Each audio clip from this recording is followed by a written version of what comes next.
O Paraná contemporâneo.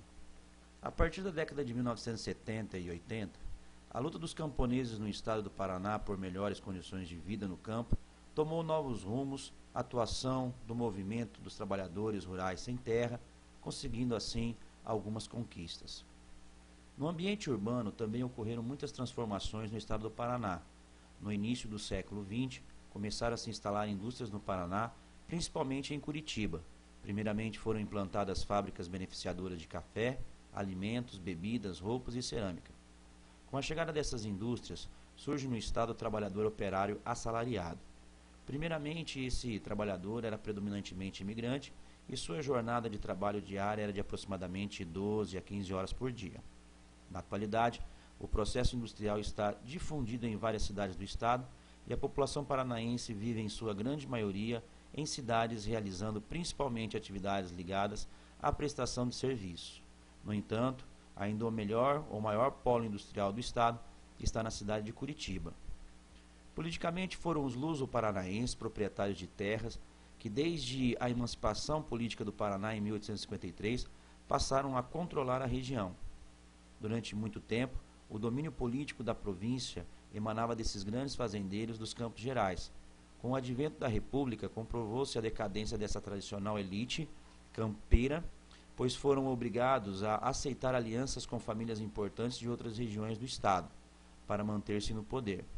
A procedência dos principais dirigentes do estado no período de 1869 a 1964 evidenciam este fato. Vicente Machado era curitibano, Francisco Xavier da Silva de Castro, Afonso Camargo de Guarapuava, Caetano Munhoz da Rocha de Antonina, Manuel Ribas de Ponta Grossa, Moisés Lupion de Jaguaraíva, Bento Munhoz da Rocha Neto de Paranaguá e Ney Braga da Lapa. Com a entrada de mais de 1 milhão de imigrantes no norte do Paraná, houve uma séria ameaça à hegemonia política exercida no estado pela elite do Paraná tradicional, pois aos poucos os nortistas passaram a se interessar pelos problemas políticos administrativos do estado. As populações do Paraná tradicional passaram a considerar os nortistas como aventureiros que vieram se apoderar das riquezas do estado, sem se interessarem por suas tradições e poucas iniciativas em relação ao interior do estado. Surgem as disparidades entre os tradicionais do sul e os pé vermelhos do norte. Contudo, a partir de 1960, aos dias atuais, iniciou-se uma maior participação do norte na política e administração paranaense. Por exemplo, com Paulo Pimentel, José Richa, Álvaro Dias e mais recentemente Beto Richa.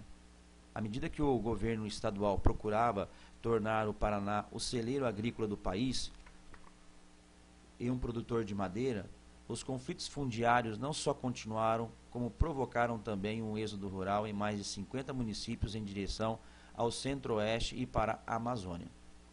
A agricultura de soja aumentou, assim como a indústria que dava saltos expressivos com a instalação em 1976 de uma fábrica de ônibus e caminhões em Curitiba e o funcionamento em 1977 da refinaria Presidente Getúlio Vargas.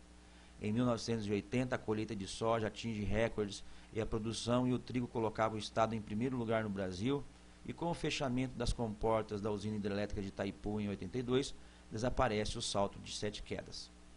A década de 1990 é marcada pelo recrudescimento das manifestações e atentados aos trabalhadores sem terra. Nesse mesmo período, o Estado atraiu pesados investimentos nos setores de infraestrutura, energia agrícola e indústria.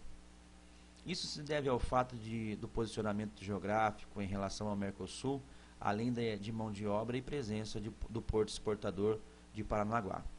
No setor industrial, percebemos isso em 1997, quando as montadoras de automóveis Renault, Audi e Chrysler firmaram um acordo para instalar fábricas no Paraná.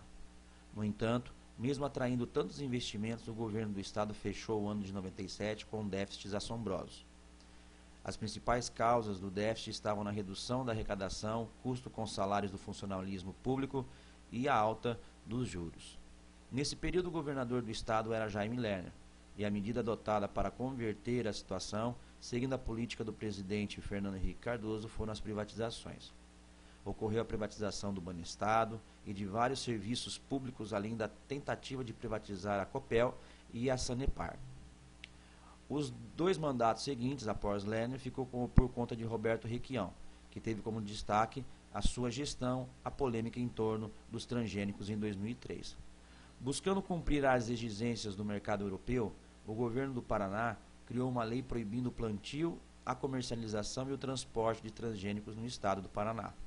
Iniciava-se uma verdadeira batalha judicial entre o governo do estado e a Justiça Federal, que gradativamente emite liminares entre 2003 e 2006 para o plantio, circulação e escoamento de transgênicos pelo Porto de Paranaguá.